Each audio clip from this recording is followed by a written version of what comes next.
The Awakening here, and welcome back to the channel. And today, I'm going to answer you the age-old question. Did Jesus Christ exist? Or his Hebrew name, did Yeshua HaMashiach exist? Well, you came to the right channel. And before I start this video, I am getting all my information from this really good book called Hebrews to Negroes. And this video has nothing to do with race, but this book just explains our true history. Just gets to learn about my history more. But in this chapter, it talks about, did Jesus really exist? So I'm going to be reading out of this book. I think everybody should hear it. Okay. It says, Matthew 10:32-33. Whosoever therefore shall confess me before men, him will I confess also before my Father which is in heaven. But whosoever shall deny me before men, him will I also deny before my Father which is in heaven. Many religious people that claim they have done a lot of researches say that a man named Jesus didn't exist. They also claim that the Bible is not a literal book, and that the biblical prophets, Moses, Noah, Jacob, Israel, including Jesus, didn't exist. Atheists also use this as their claim to fame. Judaism and Islam don't believe in the New Testament. However, we know that the Jewish Pharisees didn't crucify the boogeyman or some mythological made-up person. It wouldn't make any sense. The New Testament talks extensively about the Jewish Pharisees and their doctrines. The Jewish Pharisees debate and challenge Jesus all throughout the first books of the New Testament. Why would ancient historians all write books or tell accounts of a person that never existed? Why would any historian write about something that doesn't even exist? Writing a non-fictional story is one thing, but if everyone is writing about this non-existent person, then obviously this person isn't real. Is real. Sorry for my... Yeah. So what are people talking about when they say that Jesus is some imaginary person? What are people talking about when there is an actual Mount Sinai, Mount Hermon, and Mount Orat? There is still... Sorry for my mispronunciations, but you know what I meant. There is still left the remnants of the western wall of Solomon's temple, nicknamed the Wailing Wall. There is also an Ark of Covenant in Ethiopia. The Muslims believed in the Torah as well as the European Jews. We have Dead Sea Scrolls found from thousands of years ago, which are written in ancient Paleo-Hebrew. We have the letters of Amarna in the Moabite stone. So where do people come up with this nonsense? Who wrote and spoke Paleo-Hebrew in those days? Was it some imaginary nation of people? This doesn't make any sense. It's funny that Socrates only existed in the writings of his students, Plato, and never wrote a word himself. So why do we believe Socrates existed? Even if there is less proof that Socrates existed when compared to Jews, why do people more often question the existence of Jesus Christ? Is it because we have a white marble sculpture of Socrates in the Louvre Museum in Paris, France? Jesus' life was documented by historians, his disciples, and also by those who rejected him. Many of these men believed Jesus was a sorcerer, a sage from Egypt. The Pharisees even proved he existed by charging him with blasphemy under the Noahide laws and crucifying him. So to lay these assumptions and opinions to rest, let me show you some historians who lived during those times and what they have to say about Jesus. Since some atheists believe the Bible isn't real, I'm going to show you more proof in the Bible. So, first of all, Cornelius Tacitus, 55 AD, 120 to 120 AD, was a Roman historian who lived during the times when Pontius Pilate, under the reign of Roman Emperor Tiberius, ordered to have Jesus crucified. In his book, The Annals XV, You can find out about his account of Jesus. In this book, he confirms that 1. Jesus existed. 2. He lived during the reign of Roman Emperor Tiberius. 3. He was the founder of Christianity. 4. Pontius Pilate ordered to have him crucified. 5. He was put to death by crucifixion. 6. He originated in Judea. 7. Christianity later spread to Rome. 8. Christ had followers that were named Christians. 9. The Christians suffered under Emperor Nero and others. Consequently, to get rid of, this is what he says. Here's a quote from his book. Consequently, to get rid of the report, Nero fastened the guilt and inflicted the most exquisite tortures on a class hated for their abominations, called Christians by the populace Christus, from whom the name had its origin, suffered the extreme penalty during the reign of Tiberius at the hands of one of our procurators, Pontius Pilate. Cornelius Tacitus also counted that the Hebrews were a race of Ethiopian origin, meaning they were dark-skinned. But that's not the main idea of this. I'm just going to share this with you because the book says. Many assert that the Hebrews are a race of Ethiopian origins. He said that in his book. So now, the next historian we're going to be talking about right now is Lucian of Samosata, 125 to 180 AD. Was a Syrian who was born in Rome/Turkey, but wrote mostly in Greek. In his book, Lucian, the Death of Peregrinus, he writes, "The Christians, worship a man to this day, the distinguished personage who introduced their novel rites and was crucified on that account. You see, these misguided creatures start with general conviction that they are immoral for all time, which explains their contempt of death and voluntary self-devotion, which are so common among them, and then it was impressed on them by their original lawgiver that they are all brothers from the moment they are converted, and deny the gods of Greece, and worship the crucified sage, and live after his laws. All this they take quite on faith, with the result of that they despise all worldly goods alike, regarding them merely as common property." Lucian of Samosata. Okay, so Lucian describes the Christians and how they worship the man that was crucified. He admits that Christians' conviction and faith was so great that they were willing to die in his name. They also denied the Greek gods, worshipped Jesus, and lived after his laws. So why would we have accounts of this if in fact a man named Jesus, who is the Son of God, did not exist? Jesus existed in form, and from this Lucian was able to talk about the Christians and how they worshipped him. There are even accounts on the great earthquake and eclipse that happened during Jesus' crucifixion. I'm going to read it to you. "On the whole world there pressed the most fearful darkness, and the rocks were rent," which means moved, "by an earthquake. And many places in Judea and other districts were thrown down.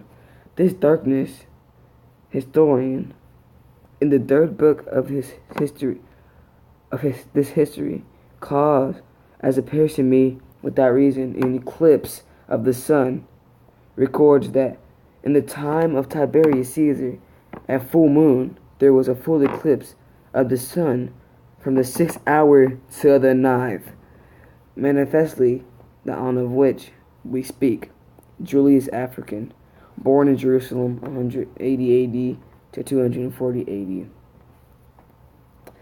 In Matthew 27:45, it also states that there was a darkness from an eclipse over the land of Judea, just as historian Julius African account states.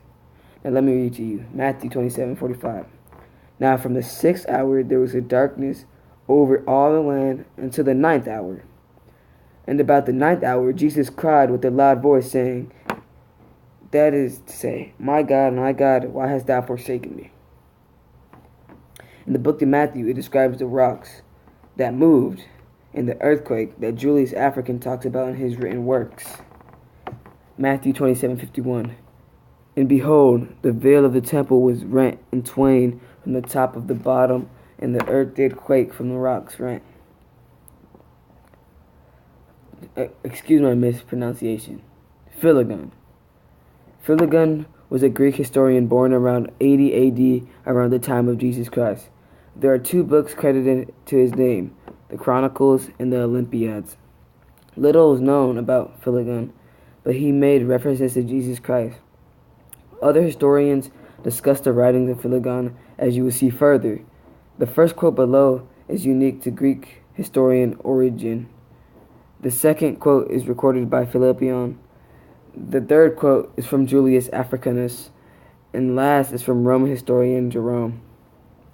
Many different historians discuss Philogon's comment that an eclipse of the sun occurred during Jesus' death because it was scientifically impossible, since the Jewish Passover occurs during a full moon. They also knew that an eclipse of the sun could not occur during a full moon, since the moon would be on the opposite side of the earth. So if Jesus died on that time of the Passover, this would mean that he would have died on a full moon, which would be scientifically impossible for an eclipse to happen. But don't say because it was scientifically impossible, there's no way it happened. This shows that Jesus' death was no other, breaking the laws of science because it was an event of God. Now I'm going to read to you what Origen against Zealous book says. And with regard to the eclipse in the time of Tiberius Caesar, in whose reign Jesus appears to have been crucified, and the great earthquake which then took place. Now I'm going to read you to Philogon mentioned. Let me read to you more what he said. Philogon mentioned the eclipse which took place during the crucifixion of the Lord Jesus, and no other eclipse. It is clear that he did not know from his sources about any eclipse in previous times, and this is shown by the historical account of Tiberius Caesar. Now I'm going to read you what Julius Africanus chronography book thingy says. Philogon records that in the time of Tiberius Caesar, at full moon, there was a full eclipse of the sun from the 6th hour to the 9th, manifestly that one which we speak, but what has an eclipse in common with an earthquake, the rending rocks, and the resurrection of the dead, and so great perturbation throughout the universe, and calculation makes out that period of 70 weeks, as noted in Daniel, is completed at this time. Perturbation is defined as a disturbance of motion, course arrangement, or state of equilibrium, especially a disturbance of the regular and usually elliptical course of motion of a cellular body that is produced by some force additional to that which causes its regular motion.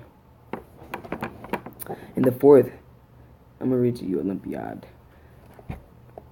In the 4th year, however, of Olympiad 202, an eclipse of the sun happened, greater and more excellent than any that had happened before it. At the 6th hour, day turned into a dark night, so that stars were seen in the sky, and an earthquake in Bithynia toppled many buildings of the city. Sorry guys, my mom just called. But let me get back to this. I forgot where it was, but I'm just going to start. I think I was at Olympiad thing. In the 4th year, however, of Olympiad 202, an eclipse of the sun happened, greater and more excellent than any that happened before. At the 6th hour, day turned into dark night, so that the stars were seen in the sky, and an earthquake in Bithynia toppled many buildings of the city of Nicaea. These quotes from different historians that lived almost 1,000 years ago reveal several key things. 1. Jesus was crucified. You didn't hear that voice crack. Let me restart that. 1. Jesus was crucified. 2. Jesus died at the end of Daniel's 70-week prophecy. 3. The sun was darkened during Jesus Christ's death. 4. A solar eclipse occurred during a full moon, which would have been scientifically impossible. 5. A great earthquake occurred during Christ's death. 6. These facts were recorded in the historical accounts of Roman Emperor Tiberius. Okay. So, next historian is Flavius Josephus. Was a Gentile Jewish historian who was not a real Hebrew but simply a resident of Judea who practiced the religion of Judaism. He also gives the evidence of Jesus' existence as well as his appearance, which is that of a black man. I'm not trying to offend anybody. I just know the truth. In Book 18 of the Antiques of the Jews, pages 63 to 64, he writes, He, Jesus, won over many of the Jews and many of the Gentiles. He was the Christ. And when Pilate, at the suggestion of the leading men among us, had condemned him to the cross, those who had loved him at first did not forsake him. For he appeared to them alive again on the third day, as the prophets of God foretold these and 10,000 other wonders about him. And the tribe of Christians so named from him are not extinct to this day. Flavius Joseph. In Antiques of the Jews, Flavius Joseph writes, So Annius assembled a council of judges and brought forth the brother of Jesus, the so-called Christ, whose name was James, together. Whoa. Wait, so Annius assembled a council of judges and Jesus, the so-called Christ, whose name was James, together with some others, and having accused them of lawbreakers, he delivered them over to be stoned. He also writes about Jesus. They condemned him to the cross in Antiques of the Jews 3:2. Flavius Joseph's description of Christ. The first century Jewish writer Flavius Joseph penned the earliest non-biblical testimony of Jesus. In his works about the capture of Jerusalem, written biblical testimony of Jesus. In his works about the capture, I just read that. I'm so done. The human form of Jesus and his wonderful works.